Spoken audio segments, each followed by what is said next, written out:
Hey guys, how's it going?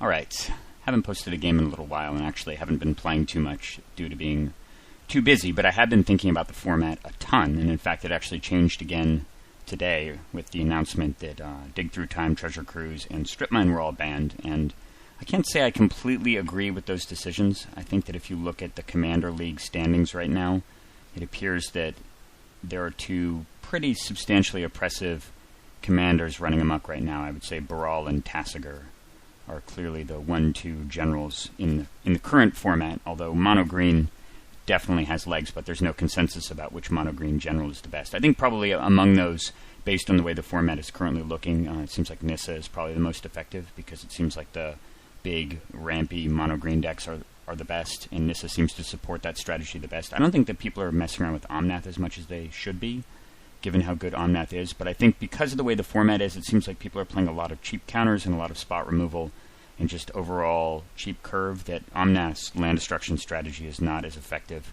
and has a harder time constraining people, whereas Nissa sort of benefits exactly what the green deck is trying to do. But those decks are relevant because I have been working very diligently with my friend and collaborator Nate Prodzik on perfecting Breya.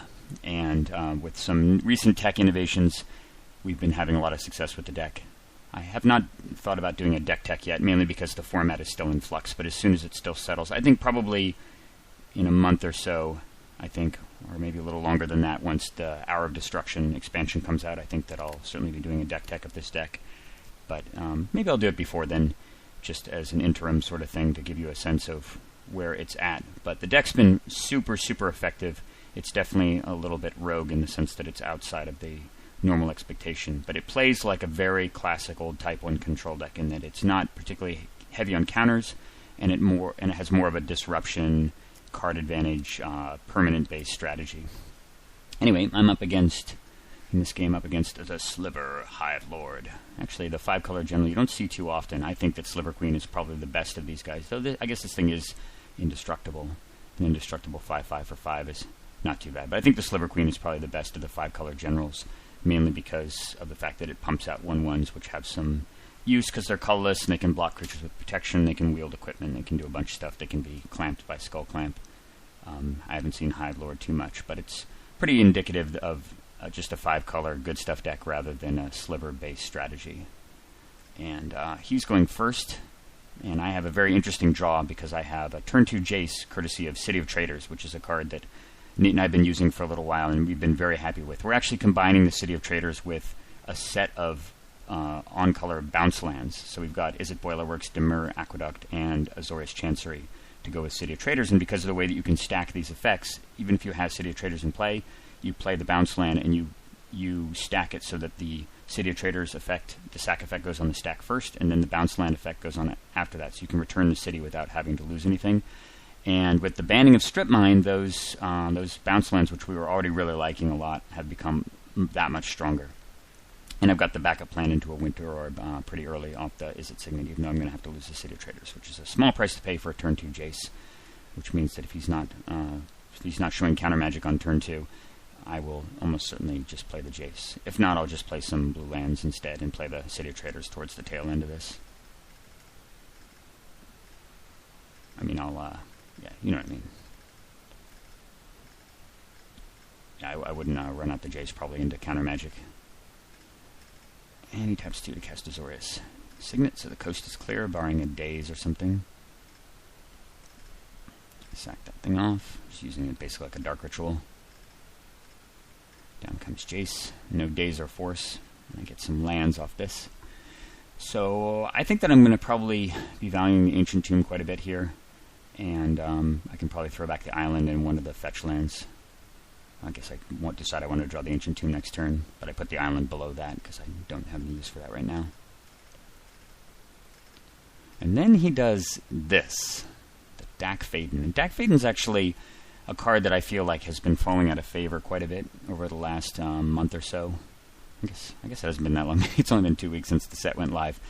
But people are just not playing very many artifacts. It's definitely not the same environment. There's certainly no Crypt and Soul Ring floating around, and there just aren't as many targets for Dack anymore. And it's actually gotten to the point where we've cut Vandal Blast from the main deck, which seems like it would have been completely insane and unthinkable a month ago, given that it was my favorite red card in the format. But you just often find that Vandalblast just doesn't do anything.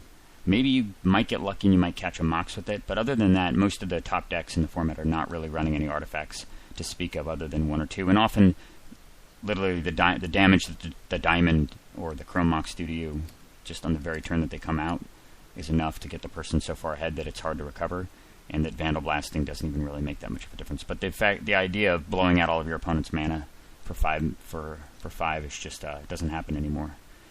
So Dack Fayden is less powerful, but he does have the card drawing effect, which is still very powerful, and of course you can occasionally just swipe an artifact. And in this case, it's totally devastating, because not only does it ramp him up to 4 mana right now, but it also removes my Izzet Signet.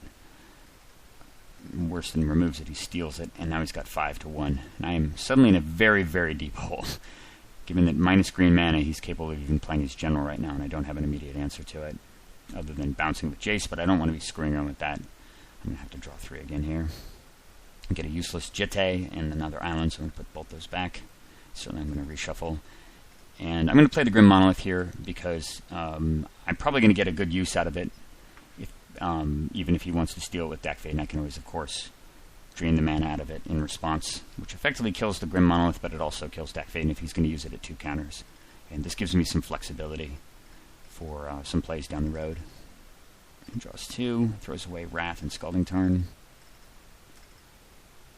Thran Dynamo, good lord. This is a card we've actually cut recently, if you can believe that, as well as Gilded Lotus are both out of the deck. We've just totally ramped the mana curve of the deck downward. Nearly all the spells sit at 1 and 2 mana now, because that's just the way the format is. If you're trying to tap out to cast 3 and 4 mana artifacts, your opponent is just stopping you with things like Force Spike and Censor and a bunch of other random garbage, cycling Complicate to counterspell like Gilded Lotus and drawing a card. It's nightmarish trying to force these big artifacts out around all the counter magic that's currently being played. So we've had to adapt to that. And Liliana Vess, good lord. Alright, it's getting really... It looks like he's basically just playing 5-color Planeswalker, good stuff. He searches for a card, which is really interesting. And I figured he's probably going to get a solution to Jace. And I have an option here, of course, to Fate Seal him here, to remove the card, but my hand just doesn't do anything right now in terms of really interacting with the board. And I feel like I need... Like, the Winter Orb is kind of tempting, but of course he's got the 5 mana and artifacts in play, so that's not really an option.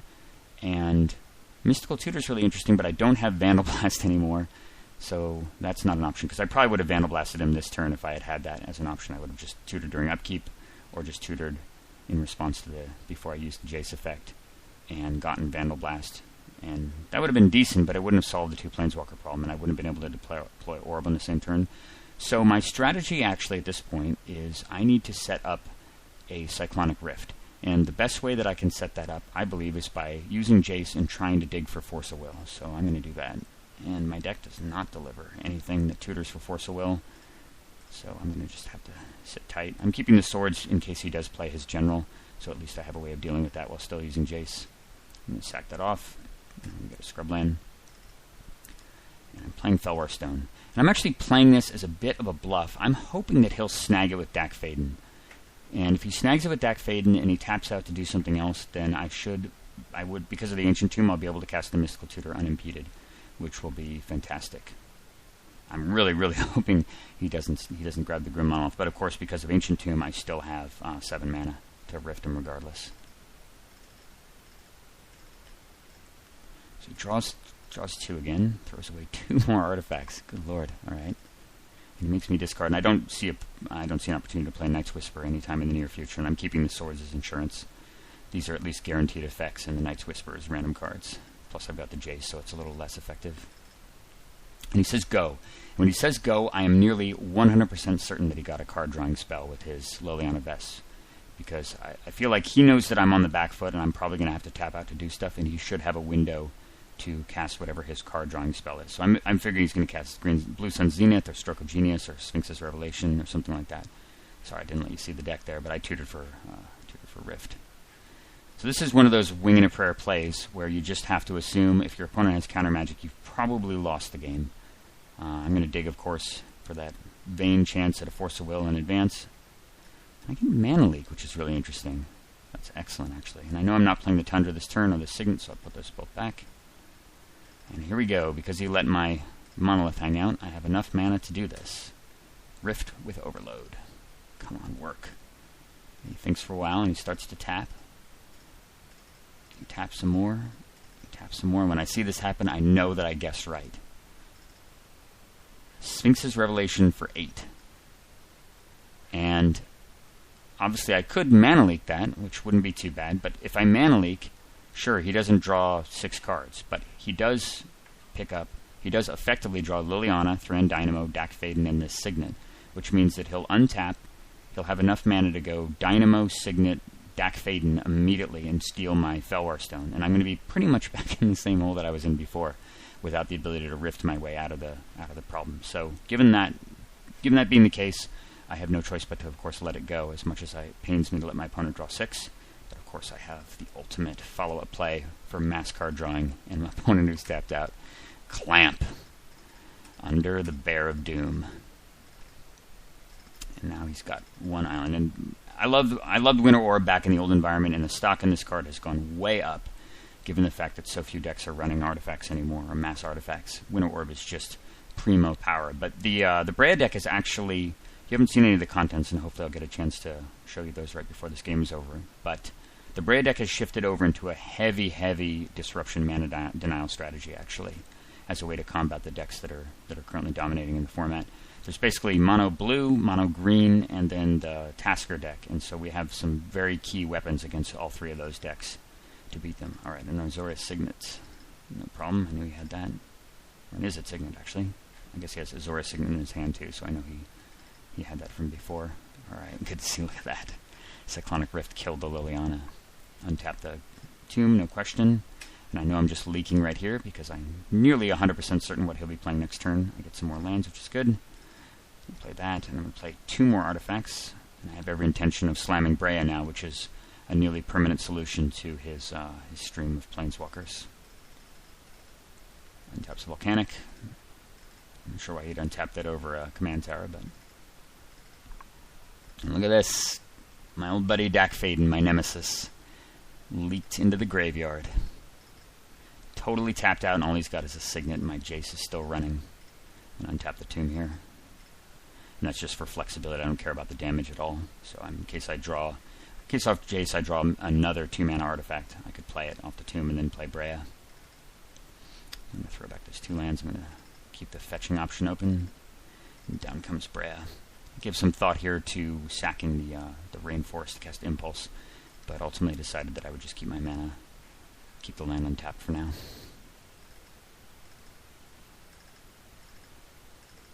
He plays another Signet. He doesn't even have another land in hand because he was discarding all this stuff, although, of course, Nomad Outpost, no good under Orb. So I'm going to sack that during instep and go get untapped Watery Grave. Plenty of mana here, and I draw one of the bounce lands too, and I'm going to draw 3. And off this, you can see one of the tech cards. So this is Parallax Tide, and I'll be talking more about this card in a future video. But basically, this is totally a Nate innovation, and something I don't think I would have thought of. But in the context of the format, this card is insanity. It's so strong. And one of the primary reasons for that is because we really wanted to get Red Elemental Blast and Pyroblast into the deck to combat all of the blue predominance. And Parallax Tide has a completely insane interaction with both of those cards, as well as with numerous Stifle effects that we're playing. We're actually playing 3 Stifle effects. We're playing Disallow, Stifle itself, and Trickbind. And you can also do things, you can also just remove it from play with a Disenchant style effect as well. But what you do with Parallax Tide is you stack up the effects to exile lands. And, of course, the fading says at when the last counter is removed from the card, which I guess it says at the beginning of your upkeep, remove a fade counter from it. So either during your upkeep, when the last fade counter is removed and that ability triggers to sack the Parallax Tide, you just stifle the effect. So the Parallax Tide sticks around, and all 5 of their lands are permanently exiled. But, of course, the other interaction is to play Parallax Tide. You stack 1, 2, 3, 4, 5 land removal effects, and then you Elemental Blast it. So the first thing that happens is the Tide leaves play, and your opponent gets all of their lands back, but of course they still have all their land, and then all 5 of the exile effects occur, and your opponent literally loses 5 lands forever. So for 2 cards, you destroy 5 lands, which is almost like double Terastodon, and it is backbreaking. It's an effect that's nearly impossible to recover from if it hits you once, and it's possible because of Yawgmoth's Will for us to do this trick twice. And yeah, the card's been doing amazing work and makes the Red Blasts, the Pyro and the Red Blast, have tremendous utility against decks that don't have any blue in them. So my intention here was to just play the Parallax Tide, play a bounce land, and during his upkeep, as soon as he untapped the land, I would just use Parallax Tide to remove it from the game. And I think my opponent sees the writing on the wall here. Even though he's got 2 artifacts and 3 mana next turn, he's going to get smashed down by Breya very quickly, and Breya will kill off his mana artifacts. And I'm about to be able to untap my Grim Monolith, and Jason Mind Sculptor is still running, and I've got a counterspell now, although he doesn't know that. But either way, this game is locked up tight, thanks to the Winter Orb. So I thought there's an excellent demonstration of some of the new mechanics in the deck, and also saw pretty decent comeback using the Wing and the Prayer Cyclonic Rift, which is still an amazing card. Hope you guys enjoyed that game. I plan to have many games down in the future as soon as I get some more time. I've just been super busy lately due to some numerous work commitments, so I should have some videos for you guys soon. And I want to jump into the Commander League as well. I've kind of been waiting a little bit on that because I feel like it's still a little bit in flux, and I kind of want to get a better feel for the format, but I think it's pretty much established what's working well, and I will have some more videos for you guys soon. Take care.